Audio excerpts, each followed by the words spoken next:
my own people. I wish you'd been at Jericho first." Then he fetched a sack of pearls that lay among the rushes, and without saying another word he dragged it away and disappeared behind a stone. It happened that soon after this the mother sent the two girls to the town to buy needles, thread, laces, and ribbon.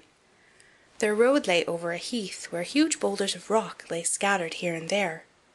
While trudging along they saw a big bird hovering in the air, circling slowly above them, but always descending lower, till at last it settled on a rock not far from them. Immediately afterwards they heard a sharp, piercing cry. They ran forward and saw with horror that the eagle had pounced on their old friend the dwarf and was about to carry him off. The tender-hearted children seized hold of the little man and struggled so long with the bird that at last he let go his prey.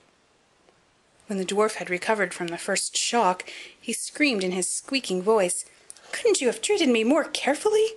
You have torn my thin little coat all to shreds, useless, awkward hussies that you are!" Then he took a bag of precious stones and vanished under the rocks into his cave. The girls were accustomed to his ingratitude, and went on their way and did their business in town. On their way home, as they were again passing the heath, they surprised the dwarf pouring out his precious stones on an open space, for he had thought no one would pass by at so late an hour. The evening sun shone on the glittering stones, and they glanced and gleamed so beautifully that the children stood still and gazed on them. "What are you standing there gaping for?" screamed the dwarf, and his ashen-grey face became scarlet with rage. He was about to go off with these angry words when a sudden growl was heard, and a black bear trotted out of the wood. The dwarf jumped up in a great fright, but he hadn't time to reach his place of retreat, for the bear was already close to him. Then he cried in terror, "Dear Mr. Bear, spare me! I'll give you all my treasure. Look at these beautiful precious stones lying there. Spare my life. What pleasure would you get from a poor, feeble little fellow like me? You won't feel me between your teeth. There, lay hold of these two wicked girls. They will be a tender morsel for you, as fat as young quails. Eat them up, for heaven's sake." But the bear, paying no attention to his words, gave the evil little creature one blow with his paw, and he never moved again. The girls had run away, but the bear called after them, "Snow White and Rose Red, don't be afraid. Wait, and I'll come with you."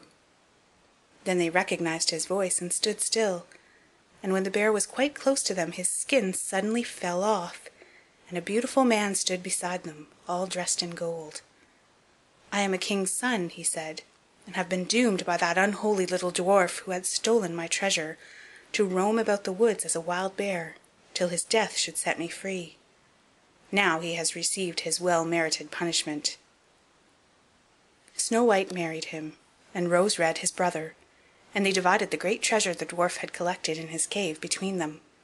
The old mother lived for many years peacefully with her children, and she carried the two rose trees with her, and they stood in front of her window, and every year they bore the finest red and white roses. End of Snow White and Rose Red.